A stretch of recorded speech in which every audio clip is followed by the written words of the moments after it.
Sistema em desespero.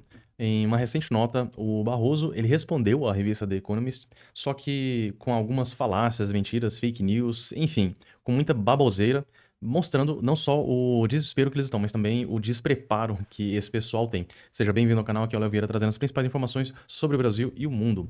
Bom, a gente vê que saiu aqui na CNN, Barroso responde revista britânica e reforça a necessidade de STF atuante. O presidente do STF rebateu críticas de artigo da Economist e defendeu uma manutenção do julgamento de denúncia de golpe de Estado na primeira turma. Por que disso? Porque eles precisam continuar errando para poder justificar os erros que cometeram no passado. Simples assim. Então eles fizeram todos aqueles arrombos autoritários, censurando, perseguindo pessoas, perseguindo jornalistas. Agora eles precisam achar um golpe para poder justificar o golpe que eles deram. É isso que a gente está vendo aqui. Mas eu achei interessante, sabe aqui na Gazeta do Povo, 6 afirmações contestáveis da nota de Barroso à revista The Economist sobre a atuação do STF. E a gente reforça que, mais uma vez, o sistema está desesperado porque um ministro do STF fazendo uma resposta por conta de uma revista, e olha que a The Economist, o pessoal até brinca, né? Chama de The Communist, porque é muito voltada à esquerda. E mesmo esse pessoal está criticando os arrombos autoritários do Xandão. Mas vamos ver aqui um pouquinho sobre esses textos aqui. Eles vêm falando primeiro o que é a realidade e depois a explicação do que foi a baboseira ou a besteira que o Barroso falou, né? O ex não tinha representante legal porque sofreu ameaça. Um dos pontos centrais da resposta diz respeito à suspensão da Rede X no Brasil. Segundo Barroso, a plataforma foi bloqueada porque havia retirado os seus representantes legais do país. Agora, não é obrigatoriedade das empresas terem representantes legais no país, a menos que eles precisem ter um CNPJ que vão fazer negócio, que vão tratar de assuntos legais aqui no Brasil. A gente sabe que tem, inclusive, Blue Sky, Rumble, várias dessas redes sociais que não têm representante no Brasil, mas ainda assim elas atuam aqui. No entanto, os documentos revelados pelo próprio ex mostram que os representantes deixaram o país após sofrerem ameaça de prisão diante de ordens judiciais ilegais. A suspensão da rede ocorreu após o início da crise com o STF e não antes dela, como mostra a sequência de tweets. Aí eles mostram que motivo das decisões de censura não são públicos nem para os advogados. Isso aqui a gente já vem rebatendo, vem falando bastante, né? Outro ponto da nota afirma que todas as decisões de remoção do conteúdo foram devidamente motivadas. Isso foi o que o Barroso falou. E se referem a crimes ou tentativas de golpe. Apesar disso, o inquérito das fake news, base dessas decisões, segue sob sigilo desde 2019. Em diversas ocasiões, usuários tiveram contas suspensas sem intimação prévia nem acesso à fundamentação legal da medida, como relatado por vários parlamentares, influenciadores e jornalistas atingidos. Em abril de 2024, Elon Musk acusou Alexandre de Moraes de censura e publicou ordens judiciais que impunham bloqueios imediatos sem direito de defesa. Outra coisa que nós derrotamos o bolsonarismo é a frase de Barroso amplamente divulgada. Então, isso se tornou mais notório porque teve o evento lá da Uni, onde o Barroso discursou na frente de centenas de pessoas, teve aquele vídeo divulgado, porque ele era para ser uma corte constitucional e nada relacionado à política, mas está se tornando, são políticos agora. Incompetentes, totalmente despreparados, mas se tornaram políticos. E ele fez um discurso lá falando essas palavras: nós derrotamos o bolsonarismo. Barroso também declarou que o presidente do tribunal nunca disse que a corte derrotou o bolsonarismo e que foram os eleitores os responsáveis por sua derrota. Então, ou esse cara... Eles são idiotas, são imbecis, isso aí é fato. Mas eles também acham que o povo é idiota. Esse que é o problema. No entanto, em vídeo gravado em 2023, durante palestra em Congresso da União Nacional dos Estudantes, UNE, Barroso declarou: nós derrotamos o bolsonarismo. A frase foi registrada em áudio e vídeo, amplamente divulgada pela internet e gerou forte repercussão na época. Eu tenho a impressão que do pessoal, assim, os 11 togados são 11 imbecis. É uma cambada de burro lá que não sabe nem o que está fazendo. Podem até saber alguma coisa sobre direito. Inclusive, o Toffoli, que é um dos mais incompetentes, né?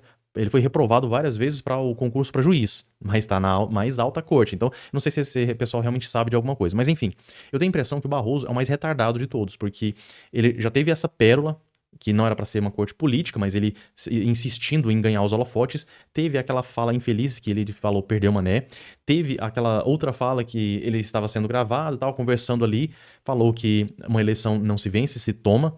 Então são vários atos falhos desse imbecil que acaba dando mais munição pra gente poder falar: esse pessoal não sabe o que tá fazendo, é um bando de imbecil mesmo. Pesquisas não atestam confiança do brasileiro no STF, ao contrário do que diz Barroso. Isso aqui é fato. A população está cada vez mais revoltada com contra o STF.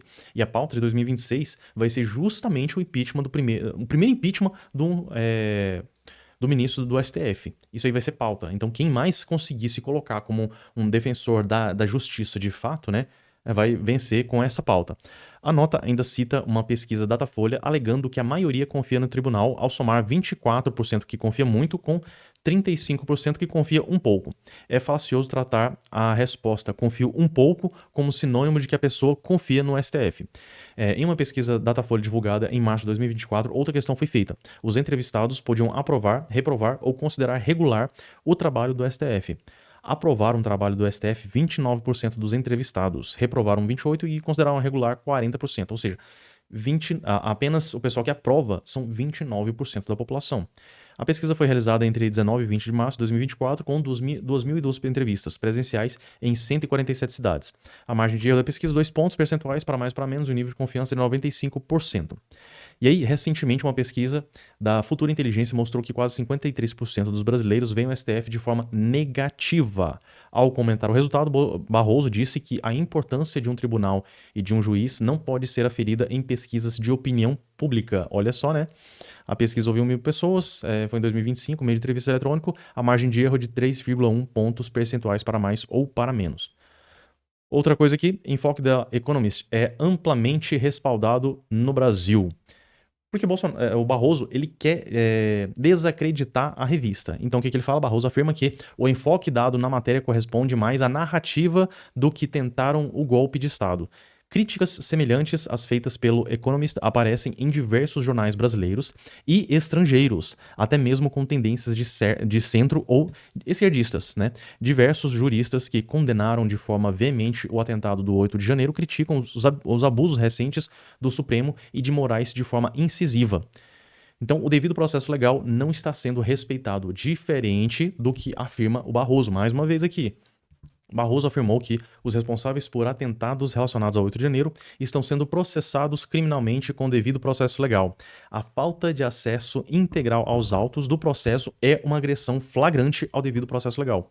No começo de abril, o próprio presidente nacional da Ordem dos Advogados do Brasil disse sobre esses casos que a impossibilidade de acesso integral às trocas de mensagens e aos arquivos documentados compromete a atuação da defesa, restringindo sua capacidade de identificar informações relevantes e elaborar questionamentos estratégicos a acusados e testemunhas.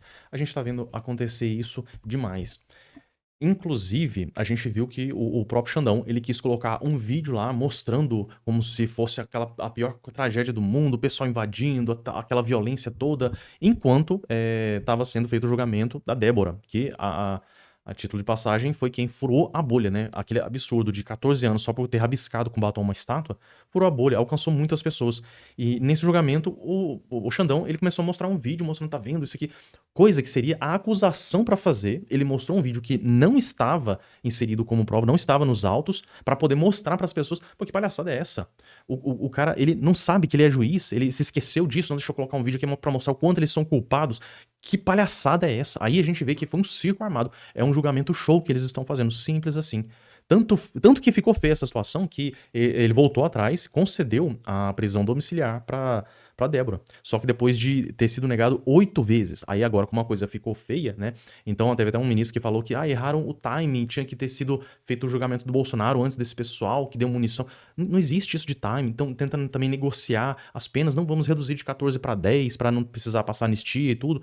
Esse pessoal, assim, perderam completamente o senso do ridículo. Essa que é a verdade. Porque todo mundo tá vendo o que tá acontecendo, mas eles não deixam eu negociar a sentença aqui, vamos fazer isso aqui para não ficar feio demais para mim. Que palhaçada é essa? Então são incapazes, inclusive, de manter, de sustentar as próprias ações. Bom, enfim, é só mais um dia em Banânia, né? Nesse país que realmente tá complicado. Essa situação, esse sistema jurídico que a gente apelidou de justiça, que de justiça não tem nada, tá realmente afundando, né? Tá afundando na lama no nome do STF, as instituições, tudo. A gente só tem que realmente continuar com essa luta para tentar resgatar um pouquinho de sanidade. E buscar pelo impeachment de pelo menos um dos ministros do STF, o que vai fazer muita diferença, porque esse pessoal vai começar a entender que eles não podem fazer tudo que eles quiserem. Eles não são os supremos comandantes do Brasil. Eles não podem fazer acontecer. Estão muito empolgados, né? Nossa, é só rabiscar um papelzinho aqui com a canetinha, todo mundo faz o que eu mando e tá tudo certo, ninguém pode contestar minhas ordens, ninguém pode recorrer. Se for recorrer pra gente mesmo e a gente fala que a gente tá certo, tá tudo bem. Não, esse pessoal vai ter realmente aquilo que eles merecem, que eles estão procurando. Bom, por esse vídeo é isso, gostaria de saber a sua opinião a respeito desse assunto, você pode deixar aqui nos comentários. Se você gostou, curta, compartilhe e se inscreva aqui no canal. Eu fico por aqui, um forte abraço e até a próxima.